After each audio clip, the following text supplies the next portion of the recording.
Hey there, y'all. Welcome on back to The Mountain Man.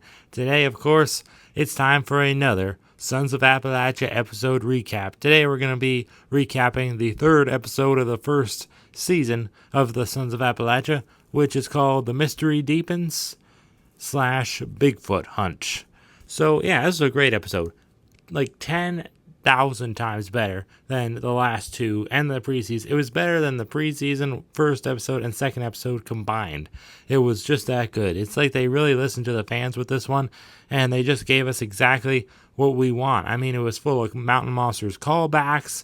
They went after Bigfoot. They went after the Spearfinger, which people were, asking the Ames team to go after again for years, because obviously they kind of just abruptly ended that hunt after season 6 wrapped up, and they never really went back to it. But now here they are in Sons of Appalachia episode 3 of the first season, and they're already doing all this crazy stuff that people have been wanting the team to do for years now. So starting off though, it ended, you know where it ended last time. It kind of started off with how it ended last time, the witch. They saw this witch out in the woods. By the way, I know last time I said it didn't look like a witch to me, but now I see what they're seeing. I see what all y'all are seeing. It definitely does look like a witch. You can kind of see a triangular hat, and then it's like the white part, which I thought was like a microphone thingy. It's actually a veil. So it makes sense when you look at it that way. It's like a veil over the witch's head. It actually makes a lot of sense. It's like, yeah, I get it now. But anyways, yeah. The witch kind of just disappeared, I guess. I don't know. They never really got to run after it. But the SOA team questioned how this witch disappeared. And they're just kind of sitting, it was like the next day, I think. And they're just kind of sitting around talking. Then they decided, we might as well go back into the woods and, try to catch it again, I guess. See what we can find. So they do that later that night, presumably. And what they find? Well, they find a witching rock. Now, this witching rock, it has this ability kind of to transport a witch from the spirit world to the regular world. So yeah, very, very strange. We're getting back into that paranormal stuff from season 6, and I know not everyone liked it, but I thought it was kind of fun to explore something different with Mountain Monsters, now Sons of Appalachia. But yeah, it was pretty cool to see something that the witch left behind. And don't worry, they find some other stuff too later on. But Huckleberry knows all about this, and he says that a witch uses its staff as a key to, I guess it touches it against a rock, and this rock just this regular rock, but it's got a little swirly, looking like it was painted onto it or something. But when the staff touches the rock, then it transports the witch, I guess. That's how I took it, at least. It transports the witch to different realms. I know. Sounds very far-fetched. Even Huckleberry said, I know it sounds far-fetched, but you gotta believe me. That's how it goes with these witches. I don't know. But anyways, Buck ends up finding a liver. They put the rock back, by the way, because they're not supposed to take it with them, of course. But Buck ends up finding a liver 2 minutes after, and it's wrapped in this cloth, and it's just absolutely disgusting, to be honest. He finds it in this log, just a random liver. And there's obsidian rock inside of this cloth that it's in, too. And Huckleberry just knows all about this, too. And he's like, Spearfinger uses, people's livers and, I don't know, kind of just treats them as snacks. She'll take, she got a big long finger. So she'll take someone's liver out, and then she'll munch on it, I guess. I don't know. I thought Huckleberry was going somewhere with that, but then he's just she just kind of munches on it. But I don't know. I know much about Spearfinger. Before this, I feel like they never really went into the lore that much about her in season 6 of Mountain Monsters, but they really are in the Sons of Appalachia season 1, which is cool. But yeah, well, we already know that she, steals people's voices and mimics them. That's why Buck keeps hearing his dad.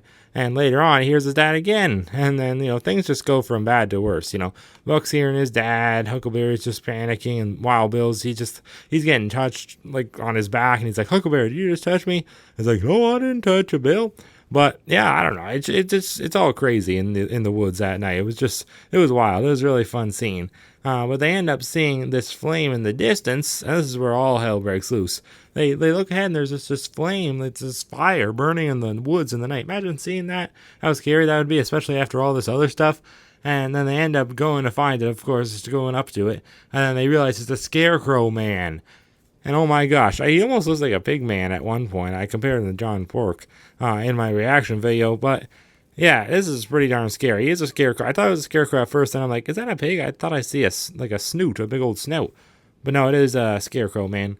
But yeah, obviously they've seen a scarecrow before. Back in season 6, once again, they had an encounter with the Scarecrow man. I think multiple times, if I remember correctly. So yeah, Huckleberry even mentions that too. So there's your first Mountain Monsters callback. Well, other than the fact that they're going after Spearfinger, that's the main one. But yeah, it's pretty darn scary. The Scarecrow man, he ends up whipping the torch at them and then just kind of running off. The scene's a little bit choppy. I feel like they didn't, it's almost like they cut out a bunch of parts, but I don't know why they would have. That's a cool scene. But maybe they had to. Maybe the microphone was screwing up or something. I think they are using some sort of new microphone in this episode because the audio quality sound a little different. That was like my one nitpick with the episode was that I thought that part didn't sound all that great, but I don't know. It was what it was. My microphone's not all that great either, but it's okay. Anyways, next day though, Buck talks to this man who has a video of a Bigfoot hand caught on camera. So it's kind of just random. Buck just kind of throws this in the next day, just kind of randomly, and they're just talking about their hunt and stuff. But it's cool because it leads them to going after Bigfoot again, which is kind of random. But they kind of they said that they needed a break, and I understand. Going after Spearfinger is definitely not a very easy task, so I don't blame him for needing a little bit of a break. Wanted to go after Bigfoot. Hey, it's A-okay. It's the first Bigfoot hunt of the show. Kind of came randomly at a weird time, but hey, I'll take it.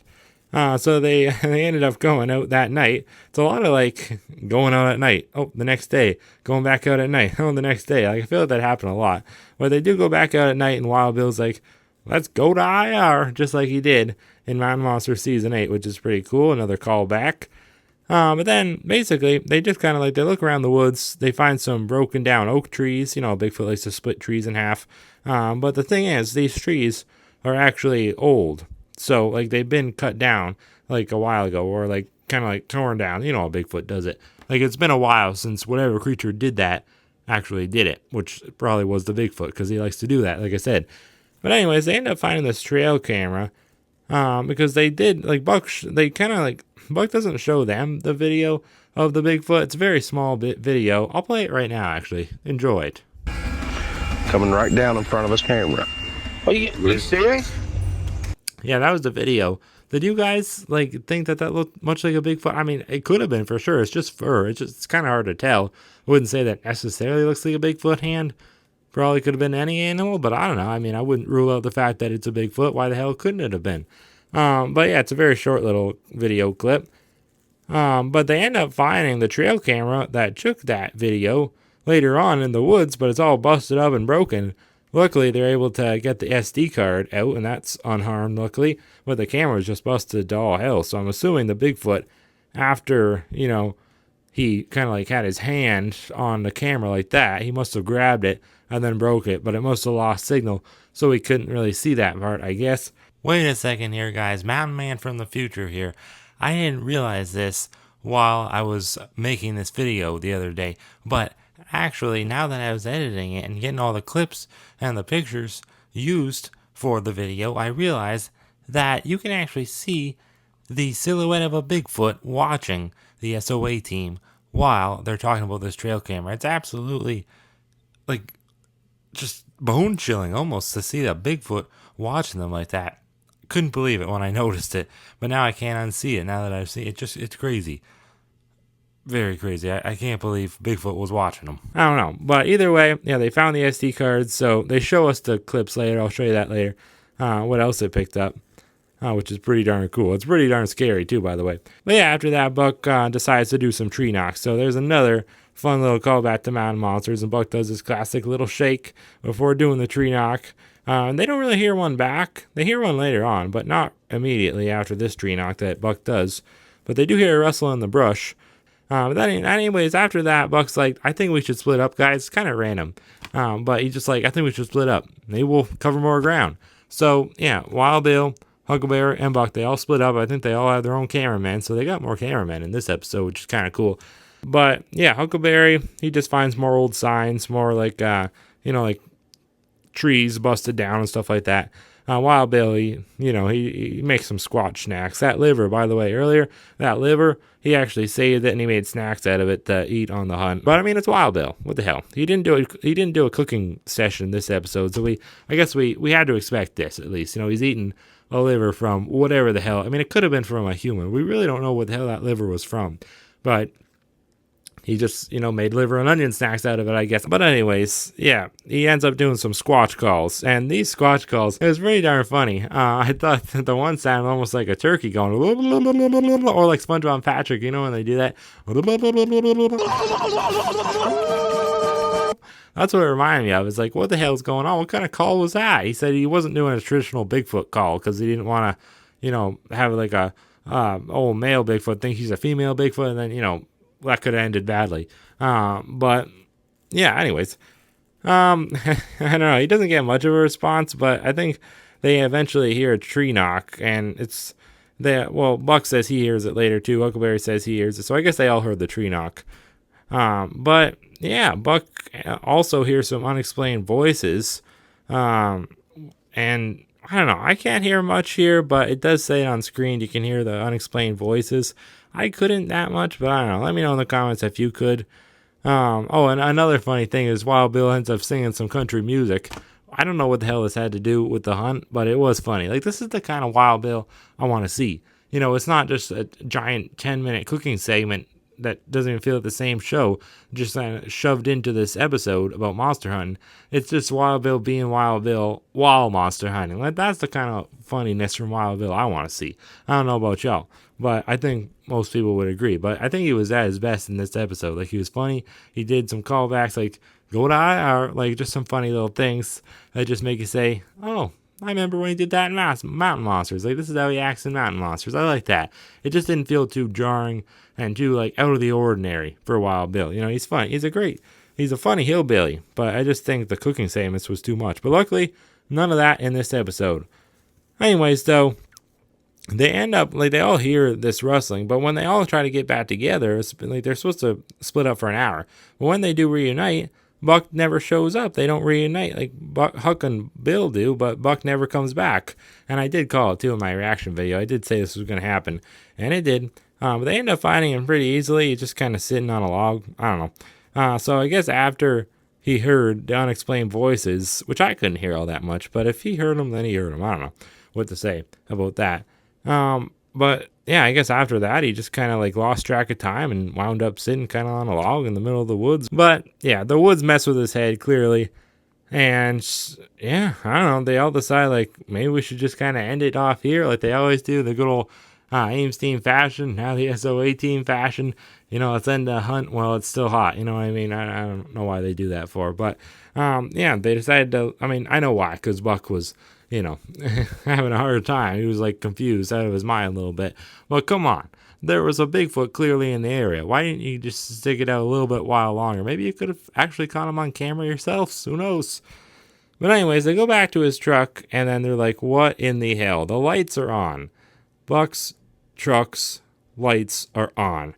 I feel like Buck's truck is always targeted. Now it's a new truck, but still, it's still always targeted. I don't know why. But these monsters, they're always targeting Buck's truck or the road team. They're always leaving stuff in the back and stuff. But anyways, the lights are on, and then they walk up to it, and the lights shut off. So clearly, when they get up there, nobody's there. But clearly, somebody was trying to get in, and they were going to try to steal the box with Trapper's journal in it. Now, what I want to know is why the hell he didn't lock his truck. I mean, how did they clearly got the door open? That's why the lights came on. They must have shut the door quietly as they were creeping up as the SOA team was about to catch them. But then, they scurried off. We didn't hear the door close, but they had to have had the door open, right? We can't really tell because it was too damn dark. But the lights were on, so, clearly the door had to have been open. I didn't hear it shut, but I don't know. There was a lot of cuts. Maybe they just didn't catch that part on camera. I don't know. But, yeah, either way, there was something there. We don't know if it was supernatural or just a person. Bigfoot even. Who knows if he can get into trucks? I don't know.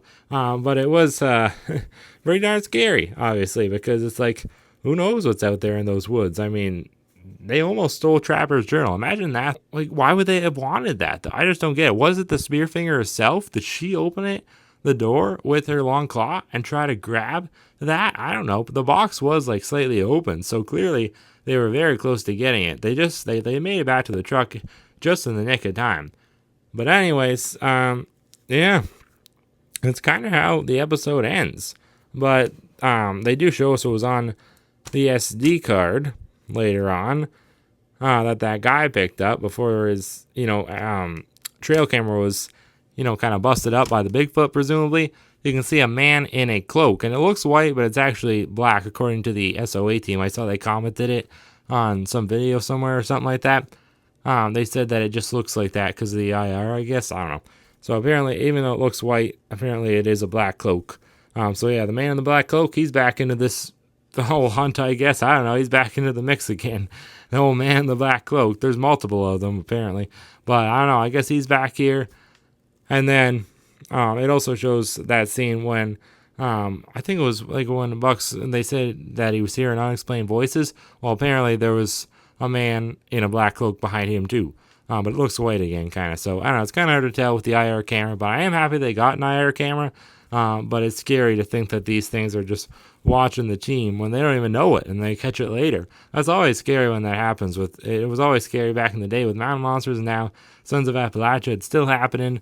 They catch something and they show them later on, or this time they didn't really show. I guess Buck maybe didn't find this part out yet. I'm sure he watched the episode and found out, but usually it's the producers telling them, hey, we found this on camera, but this time they just kind of showed us at the end. So yeah, pretty darn scary that these things are just watching the team like this. But this episode was hoorah-rific. I mean, I don't think you can get much better than this for a show that is made for YouTube. Like, I think even the music in the background was very good. I thought it was really cool, like much better than usual. It was just more simple, but it wasn't like some of the last episodes, just like they're blaring country music without the lyrics. It was like something you'd hear on the country music station. It's like, what the hell? Like, I know it's kind of fitting, but this is just a bit too jarring. It's too loud and it's too overpowering. But now it's like I think they've realized what they did wrong in the first few episodes, and they definitely fixed it here. The episode was 44 minutes also, so yeah, I mean, perfect length for a Mountain Monsters episode. Now Sons of Appalachia. But yeah, I thought it was a really fun one. But let me know what you thought in the comments down below. Great episode. If I had to rate it, I would probably have to give this one, I don't want to give it too high because I don't know like if they'll get even better than this. I don't know. I did like this episode a lot though. The sound quality wasn't perfect, and the Bigfoot hunt was a bit jarring and out of place, but I did like it. I don't know. I give it like an 8.5, I think. Or at least 8. I don't know. I'll give it an 8. I feel like an 8's okay. It's high enough, but not too high. Because it could get so much better than this. So I don't want to rate it like 10 out of 10, and then we have next episode, and it's like even better than this one. Who knows? We don't really know. But so far, great show. I'm really excited about it now because the last couple episodes I wasn't feeling too great about it, especially the last one. I feel like that one was a doozy, but this one they really fixed it. They were really on their A game with this one. Perfect length too. So keep them this length, SOA team producers and all that, and just keep on doing what you're doing because it was a fun one. Anyways, thank you all for watching. Hope you did enjoy this recap. I'll try to make my reaction videos longer. I got some complaints that it was a bit too short, especially for a longer episode. I don't know why it was so short. It was only like 15 minutes, but it was a long episode. I just cut out too much, I guess, or I didn't talk enough, though I don't know. I guess I didn't have enough parts in there. But I'm trying to make them good without making them like the whole episode. So next one will be better. Hope y'all enjoy that. But thank you for watching this video. Check out more on the Mountain Man channel right now if you want to. And yeah, I'll see y'all next time. Hoorah! We gonna catch a monsters.